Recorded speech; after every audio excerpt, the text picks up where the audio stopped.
नमस्कार विद्यार्थी मित्रों, मैं हिंदी अध्यापक Paresh Patel alchemy school online class में आप सबका स्वागत है। पिछली कक्षा में हमने पत्र लेखन भाग 1 देखा था। आज पत्र लेखन भाग 2 देखेंगे। हमने पत्र किसे कहते हैं यानी पत्र की परिभाषा, पत्र का वर्तमान समय में महत्व और पत्र के प्रकार की हमने चर्चा की थी, जिसमें से हमने अनौपचारिक पत्र यानी इनफॉर्मल लेटर की चर्चा कर रहे थे और उसके लिखते समय हमने ध्यान में रखने जैसी बातें, विशेषताएं उसकी चर्चा की थी। आज उसके प्रारूप और उसके भेद की चर्चा करेंगे। तो आइए विद्यार्थी मित्रों, हम देखते हैं कि पत्र का प्रारूप कैसा होना चाहिए।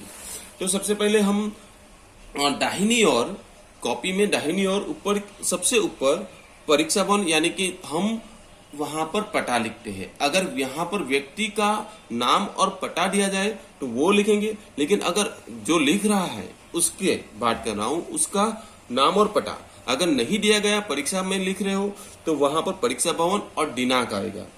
परीक्षा भवन और दिनांक के बाद ध्यान में रखिए, दिनांक इसलिए महत्वपूर्ण है कि जिस समय आप लिख रहे हो उस समय की दिनांक होनी चाहिए। पास यानी भूतकाल की हो सकते, लेकिन भविष्य की आप दिनांक नहीं लिख सकते। और उसके बाद दिनांक के बाद ये देखिए, एक लाइन का गैप रखा गया है, अंतर रखा गया है, तो आपको एक लाइन का गैप रखना है। उसके बाद संबोधन में विद्यार्थी मित्रों हम किसे पत्र लिख रहे हैं और उस व्यक्ति का पद स्थान के आधार पर हम उसके संबोधन करेंगे। जैसे अगर मैं अपने मित्र से लिख रहा हूँ, अपने से छोटे व्यक्तियों को लिख रहा हूँ, तो प्रिय अनुज लिख सकता हूँ, उसका नाम लिख सकता हूँ। अगर बराबर अपने मित्र के समान लिख रहा हूँ तो प्रिय मित्र लिखूंगा। अगर बड़ों को यानी अपने से बड़े माताजी, पिताजी या चाचा जी, नाना जी, बड़े भाई को पत्र लिख रहा हूँ तो पूज्य, पूजनीय या आदरणीय शब्दों का संबोधन करूंगा, जिसकी मैं विशेष चर्चा आगे करूंगा, आगे की स्लाइड पर।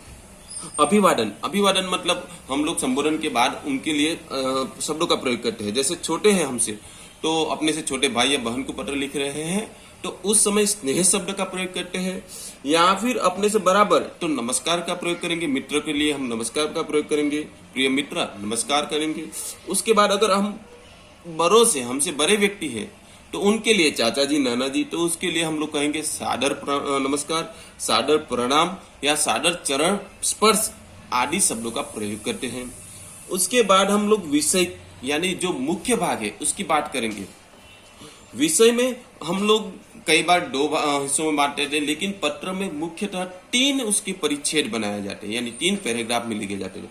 पहला पैराग्राफ जिसकी हम विशेष चर्चा भी करने वाले, लेकिन जिसमें हम कुशलता की बात पूछते हैं, अपनी कुशलता बताते हैं, और जिसको पत्र लिख रहे उसकी कुशलता की बात पूछते हैं। दूसरा जो विषय का मुख्य बात है, यानी दूसरा पैराग्राफ परिच्छेद, उसमें मुख्य बातें, जिस कारण आपने पत्र लिखा है, जिसके लिए, जिस उद्देश्य से पत्र लिखा, उसकी चर्चा करते हैं। और तीसरी बात औपचारिक, यानी कि हम समाप्ति वचन से पहले की बात कर रहे हैं तो हम पूछेंगे, उनको प्रणाम करेंगे, यानी कि जैसे दादाजी और दादाजी को प्रणाम। और अपने से छोटे व्यक्ति हैं तो उनके लिए हम लोग प्यार कहेंगे कि छोटे भाई को, तुम्हारे छोटे भाई को प्यार। और समापन, यानी कि समापन में अगर नाम दिया गया है तो लिखेंगे, लेकिन समापन वचन भी हम लिखेंगे कि हम अपने से छोटे व्यक्ति के लिए लिख रहे हैं तो तुम्हारा लिखेंगे, हमसे बड़े व्यक्ति के लिए लिख रहे हैं तो आपका। और जब हम लोग समान उम्र के लिखते हैं तो तुम्हारा मित्र लिख सकते हैं। तो ध्यान रखिए, ये मैंने आपको पत्र लेखन का प्रारूप दिखाया। उसके बाद देखिए, पत्र, अनौपचारिक पत्र के अंग, जिसे प्रारूप में हमने देखा वही अंग है। अंग मतलब उसके अलग अलग भाग, हिस्से कह सकते। तो पता, जिसकी मैंने चर्चा की कि बाईं और प्रेषक यानी पत्र भेजने वाले का नाम व पता लिखा जाता है। दिनांक, जिस दिन पत्र लिखा जाता है उस दिन की तारीख, मैंने जैसे कहा था कि भूतकाल नहीं होना चाहिए, भूतकाल में ही होना चाहिए, भविष्य की नहीं होनी चाहिए। संबोधन की मैंने विशेष चर्चा की थी कि जिस व्यक्ति को पत्र लिखा जाता है उसके साथ संबंध के अनुसार उसका संबोधन किया जाता है। अभिवादन की बात करें, जिसको पत्र लिखा जा रहा है उस व्यक्ति के आधार पर उसके साथ अभिवादन किया जाता है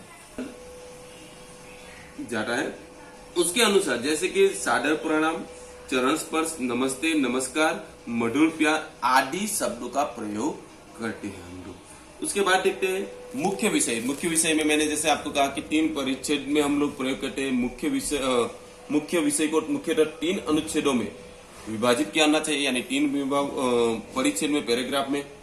पहला है कि मैं यहाँ कुशल हूँ, आशा करता हूँ कि आप भी वहां कुशल होंगे, आदि शब्दों का प्रयोग करके। या फिर कई बार हम लोग प्रयोग करते हैं कि आपका जब पत्र मिल जाता है उनका, तो कहें कि आपका कल ही पत्र मिला और आप कुशल है, यह जानकर हमें खुशी हुई, प्रसन्नता हुई। कई बार हम लोग इस प्रकार से भी शुरुआत करते हैं कि कई दिनों से आपका पत्र नहीं मिला, इसीलिए मैंने पत्र लिखा, मैं यहाँ कुशल हूँ, आप भी वहां कुशल होंगे। इस प्रकार से हम पत्र की शुरुआत करते हैं, यानी पत्र के प्रथम परिच्छेद की हम चर्चा करते हैं। दूसरे परिच्छेद की बात कर रहा हूं मैं, तो उसमें कारण पत्र लिखा गया है, उसकी चर्चा करते हैं। तीसरे परिच्छेद में, अनुच्छेद में, समाप्ति से पहले कुछ शब्द कहे जाते हैं, कुछ वाक्य कहे जाते हैं। जैसे मैंने कहा था कि मेरी तरफ से बड़ों को प्रणाम और छोटों को आशीर्वाद और वह प्यार आदि वाक्य का प्रयोग किया जाता है। समाप्ति, अंत में प्रेषक यानी पत्र भेजने वाला संबंध का प्रापक के साथ, यानी जो प्राप्त करता है उसके साथ किस प्रकार का संबंध है, वैसे शब्दों का प्रयोग करेंगे जो मैंने आपको उसमें चर्चा की थी। तो आइए अब हम आगे देखते हैं।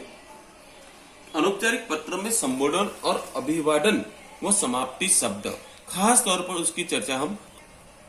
तो विद्यार्थी मित्रों, हम देख रहे हैं कि संबोधन, अभिवादन और समाप्ति शब्दों में ध्यान दीजिए संबंध किस प्रकार का है। माता और पिता, गुरु, बड़ा भाई, ससुर आदि संबंधी को पत्र लिखते हैं तो संबोधन मान्यवर, आदरणीय, माननीय, पूजनीय, आदरणीय या पूजनीय।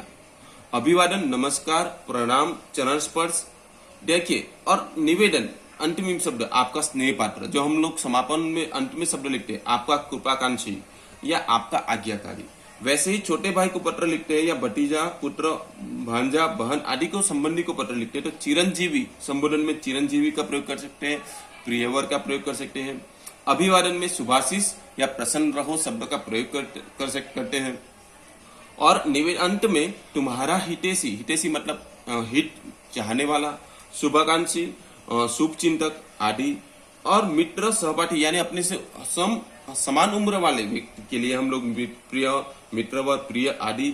नमस्ते, सहस्नेह, मिलन, तुम्हारा हृदय मित्र, स्नेही, तुम्हारा सखी आदि शब्दों का प्रयोग करते हैं। अधिकारियों को, प्रकाशकों को, ये अनौपचारिक पत्र में नहीं आती, ये औपचारिक पत्र की बात कर रहा हूं, फिर भी हम उसकी चर्चा कर लेंगे कि अधिकारियों को, प्रकाशकों को या पुस्तक विक्रेताओं को हम पत्र लिखते तो उस समय श्रीमान, श्रीमती या महोदय प्रयोग करते। वहां पर अभिवादन नहीं करते हम लोग, वहां पर हम अंत में निवेदन, जो समापन शब्द है वहां पर भवदीय। अगर कोई लड़की लिख रही तो भवदीया शब्द लिखेंगे। आपका, आपकी, पाठी, निवेदक, आपका कृपाकांक्षी आदि शब्दों का प्रयोग करेंगे। अनौपचारिक पत्र का प्रारूप देख लीजिए। लिखने वाले का पता, दिनांक, संबोधन, अभिवादन, विषय वस्तु यानी परिच्छेद और लिखने वाले का नाम आदि। मित्रों, हम अनौपचारिक पत्र के प्रकार देखेंगे। क्या टाइप्स ऑफ इन्फॉर्मल लेटर। बधाई पत्र, शुभकामना पत्र, निमंत्रण पत्र, विशेष अवसरों पर लिखे गए पत्र, सांत्वना पत्र, किसी प्रकार की जानकारी के लिए पत्र या कोई सलाह आदि देने के लिए पत्र। सांत्वना अर्थात संवेदना पत्र। ध्यान दीजिए, बधाई पत्र में हम ले सकते हैं कि हम अपने मित्र अगर कक्षा में प्रथम आए हैं या किसी स्पर्धा में प्रथम आए हैं, इंटर स्कूल स्पर्धा, अंतर स्कूल स्पर्धा में वो प्रथम आए तो उनको बधाई देते हैं। या किसी के पापा का प्रमोशन हुआ है तो उसके लिए भी हम बधाई पत्र देते हैं। जन्मदिन के शुभकामना पत्र देते हैं, शादी के लिए शुभकामना पत्र देते हैं। किसी को शादी में हम लोग आमंत्रण करते हैं तो निमंत्रण पत्र कहा जाता है। ध्यान दीजिए, और खास करके विशेष अवसरों पर, अगर दीपावली आदि अवसरों पर पत्र लिखते हैं तो उसे विशेष अवसरों पर पत्र लिखा जाता है। संवेदना, अगर हम ध्यान दीजिए कि किसी व्यक्ति को अकस्मात हुआ है, दुर्घटना उसके साथ हुई है या परीक्षा में असफल हुआ है तो उस समय उसके साथ संवेदना, सांत्वना देते हुए हम पत्र लिखते हैं। या फिर किसी परिवार के सदस्य में किसी की मृत्यु हुई तो उस समय हम सांत्वना अर्थात संवेदना पत्र लिखते हैं। आइए मित्रों, हम सांत्वना पत्र का एक प्रकार संवेदना अर्थात सांत्वना का पूरा रूप देखते हैं। देखिए, प्रश्न यह कि अपने मित्र के पिता के सीमा पर शहीद हो जाने पर एक समाचार प्राप्त होने पर अपनी भावनाएं व्यक्त करते हुए मित्र को संवेदना पत्र लिखिए। ध्यान दीजिए कि यहाँ पर मैंने पता जो लिखने वाला है ये परीक्षा में पूछा गया प्रश्न है और उसके आधार पर मैंने लिखा है कि परीक्षा भवन, क्योंकि यहाँ पर मित्र का कहीं पर भी नाम या पता नहीं दिया गया, तो इसीलिए मैंने लिखा परीक्षा भवन दिल्ली, दिनांक 29/5/2019। जो पासकाल की बता यानी कि भूतकाल की बता रहे। संबोधन प्रिय मित्र। देखिए पत्र का पहला पैराग्राफ, कल ही तुम्हारे पिता की सीमा पर शहीद हो जाने का समाचार प्राप्त हुआ, जिसे सुनकर मुझे बहुत दुख हुआ। मैं पिछली बार जब तुम्हारे घर आया था तब उनसे मिला था।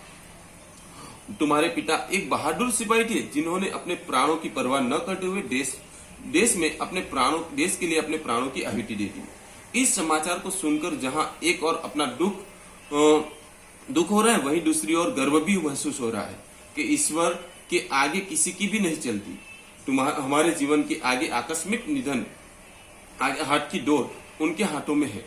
मुझे आभास है कि पिताजी के आकस्मिक निधन से पूरे परिवार पर विपत्ति का पहाड़ टूट पड़ा है तथा जिम्मेदारी अब तुम पर आ गई है। तुम अपनी माँ का तथा भाई को धीरज बांधना, साथ ही स्वयं भी धैर्य के साथ कार्य करना। मेरी ईश्वर से यह प्रार्थना है कि वह तुम्हें और तुम्हारे पूरे परिवार को दुख की इस घड़ी में ताकत प्रदान करे। अंत में ईश्वर से प्रार्थना करता हूँ कि वह दिवंगत आत्मा को शांति प्रदान करे। विद्यार्थी मित्रों, अंत में देखते हैं तुम्हारा मित्र क ख ग नाम के स्थान पर। ध्यान दीजिए, मैंने पूरा जो विषय वस्तु पढ़ा उसमें मैंने बताया कि हमने पहला परिच्छेद में देखा कि वो उसे किस प्रकार जानकारी प्राप्त हुई और उसने उसकी कुशलता की बात की। दूसरे में उसने मुख्य विषय लिया और अंत में उसने सांत्वना देते हुए कहा कि मैं ईश्वर से भी प्रार्थना करूंगा और आप धैर्य रखने की बात करूंगा। तो विद्यार्थी मित्रों, इस प्रकार हमने आज पत्र, अनौपचारिक पत्र के प्रारूप और उसके भेद की चर्चा करते हुए हमने एक रूप देखा।